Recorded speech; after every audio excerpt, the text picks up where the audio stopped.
You saw him first. The world saw him last. You never saw the end. You are sitting in a small chair. Outside the window, there is no stadium. No crowd. No camera flashing. Just the street you have always known, the same cracked road, the same salt air coming off the ocean, the same Madeira sky that has been above your head your entire life. And down that road, your youngest son is kicking a ball. Again. Still. He has been doing it for 3 hours. The other kids went home for dinner an hour ago. He did not go home. He never goes home when there is still light. And sometimes he does not go home when the light is gone either. You watch him from the doorway, and you feel something that you do not have a word for yet. It is not just pride. It is bigger than pride. It is the feeling of watching something rare happen right in front of you, something the rest of the world has not discovered yet, and knowing, in the quiet place inside a parent that does not lie, that what you are seeing is not normal. He is not playing. He is becoming. You do not say this out loud. Men in Madeira in 1992 do not say things like that out loud. But you feel it completely, in your chest, in the specific silence you fall into every time you watch him, in the way you stay in the doorway longer than you plan to. His name is Cristiano. He is 7 years old. And you are the only person on earth who fully understands what you are looking at. Here is the part that will stay with you forever, the part that no trophy ceremony will ever fix, that no record will ever close, that no amount of global fame can reach back in time and repair. You will die before the world finds out you were right. You will be gone before the proof arrives. Your son will become the most famous footballer on the planet. He will win everything. He will be on every screen, in every conversation, on the back of every jersey. And you will not see any of it. Not because you stopped believing, but because time ran out. And the most painful thing about that, the thing that makes this story different from every other story about greatness, is that he knows. He has always known. And he has carried that knowledge into every single match he has ever played. You were poor. You were present. That was everything. Your name is José Dinis Aveiro. You were born in 1954 on the island of Madeira, a small, green, volcanic island off the coast of Portugal where the ocean is everywhere and the opportunities are not. You did not grow up with money. You grew up with work.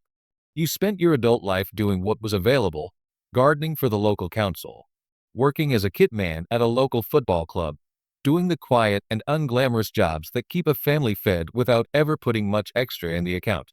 You married Dolores. You had 4 children, Hugo, Elma, Liliana, and then Cristiano, the youngest, born February 5, 1985. The house was small. The life was modest. But here is what is important, and this is the part that gets skipped in the highlights reel version of this story. The house was full. Not full of money or opportunity or connections to the right people. Full of the thing that actually matters in the early life of a child who is going to go on to do something extraordinary. Love that was present. A father who showed up.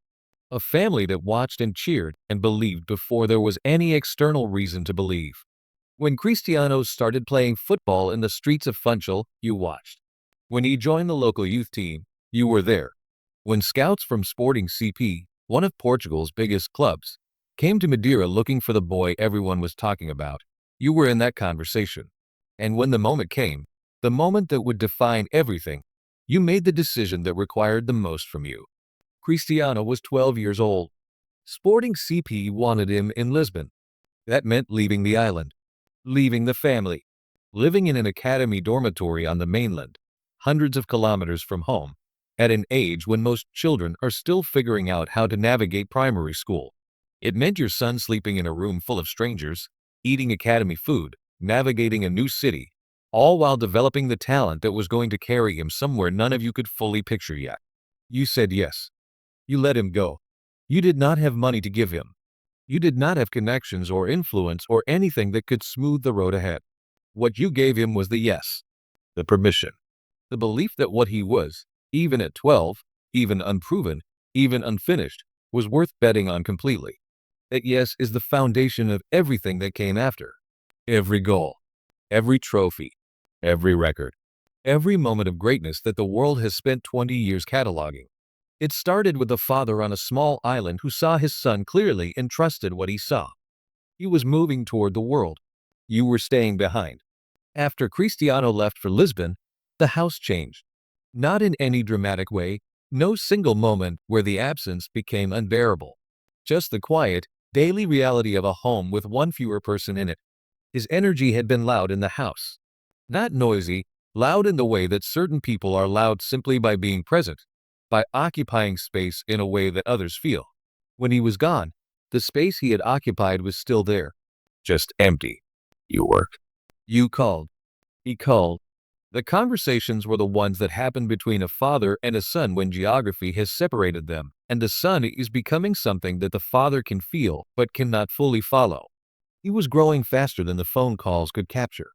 Every time you spoke, he was slightly further into a life that was being built in a place you were not. And during those same years, quietly, persistently, in the way that these things work, you were struggling. The drinking that had been part of your life for years was getting harder to manage. It had always been there, in the background, a way of handling something internal that had no other outlet. But it was advancing now, becoming more present, taking more from you than it used to. You loved your family. You were not absent in the ways that love is absent. Your feeling for your children, for Cristiano especially, was real and consistent and never in question. But you were fighting something, and the fight was costing you. Cristiano moved from Sporting's academy to the first team. Then, in 2003, at 17 years old, he moved to Manchester United. Sir Alex Ferguson had watched him in a pre-season friendly and made the call immediately. £15 million. The most expensive teenage transfer in British football history at the time. Your son was 17. He was at the biggest club in the world. He was wearing the number 7 shirt, the same number worn by Eric Cantona, by David Beckham. And he was playing in front of 70,000 people at Old Trafford while you were still on Madeira. Working the same jobs, living the same life, watching the news and feeling the pride expand into something almost too large to contain. You visited Manchester. Cristiano has spoken about this, about wanting you there, about the importance of having his father see the beginning of what he was building. You saw Old Trafford. You saw the training ground. You saw your son, your boy from the concrete streets of Funchal, moving through the world of elite professional football with a confidence and a belonging that told you the decision had been right. All of it had been right. But you were sick. You did not yet have the full diagnosis. But your body was telling you something that you probably already knew, in the quiet place where we know things before we are ready to say them. The gap between where he was going and how much time you had left was closing, and neither of you was ready to name it. You died on September 6, 2005. Liver failure. You were 52 years old. Cristiano was 20. He was in his third season at Manchester United. He was not yet the Cristiano Ronaldo the world knows now. Not yet the 5-time Ballon d'Or winner. Not yet the Champions League champion. Not yet the man who would go on to break nearly every significant goal-scoring record in the history of the sport. He was 20. He was extraordinary already. Anyone watching closely could see it. But the full arrival had not happened yet. The world had not yet fully understood what it was looking at. And you were gone before it did. Here is what Cristiano has said about losing you, in interviews, over the years, in the moments when journalists ask the questions that go deeper than football. He has said it was the hardest thing he has ever experienced. He has said he thinks about you every day. He has said he wishes you could have seen what came next. He named his first son Cristiano Ronaldo Jr., your name, carried forward, kept alive in the next generation, present in the life of a grandson you never met. He has cried publicly talking about you. Not the controlled, managed emotion of a public figure navigating a difficult question. Real grief. The kind that does not perform itself because it does not need to. 20 years later, it is still there. That is the truest measure of what you were to him. Not what you provided, because in material terms, you could not provide much. Not what you achieved, because the world will not remember your name the way it remembers his. But what you meant. The specific, irreplaceable, non-transferable thing that a father is to a son, the first person who sees him, the first voice that says you are real, you are valuable, you belong in the world, that is what you were.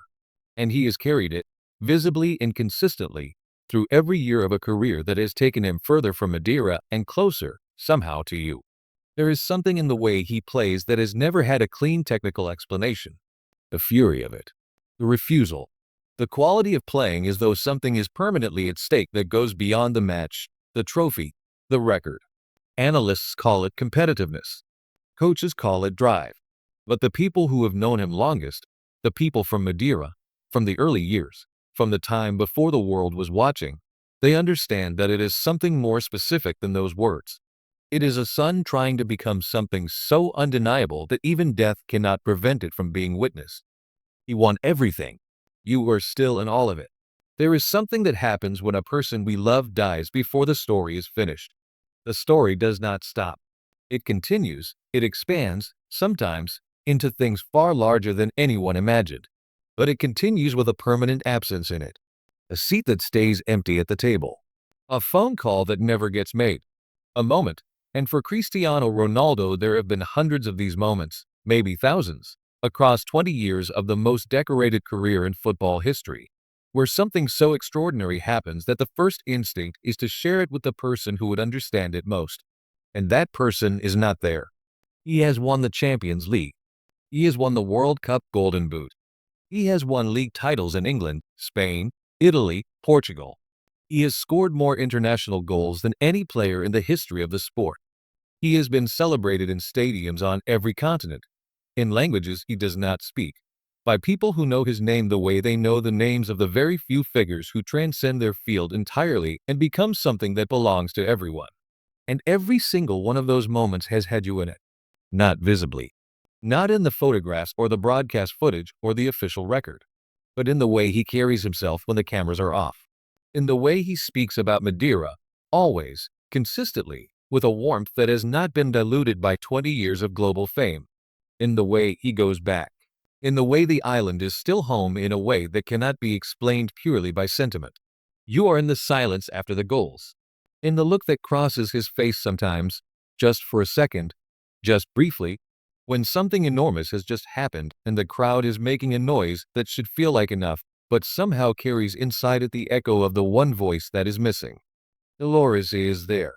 His mother, your wife, has been present for so much of it, seated in the stands, photographed with trophies, a constant, invisible presence in the life of her son's public success. She has carried both of you forward, the way mothers do, the way the living carry the dead, not as a burden, but as a presence.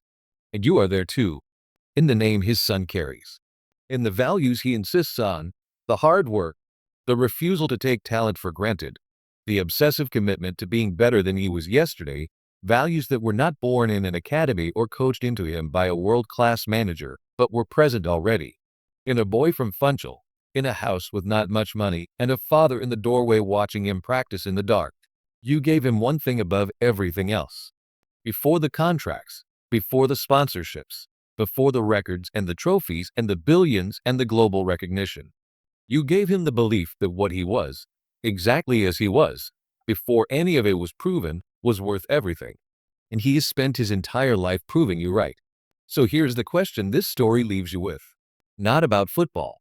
Not about fame or money or greatness in any of the ways the world measures it. A simpler question. The kind that stays with you after the screen goes dark. Is there someone in your life right now? Someone young? Someone still becoming? Someone whose potential you can see before they can see it themselves? Who needs the one thing you are actually capable of giving them? Not money. Not connections. Not a perfect path forward. Just the simple, powerful, life-changing thing that José Dinis Aveiro gave his son on a street in Madeira before the world knew his name. The belief. The yes. The willingness to see someone completely and say, out loud, clearly, without waiting for proof, I see what you are. And it is enough. Go.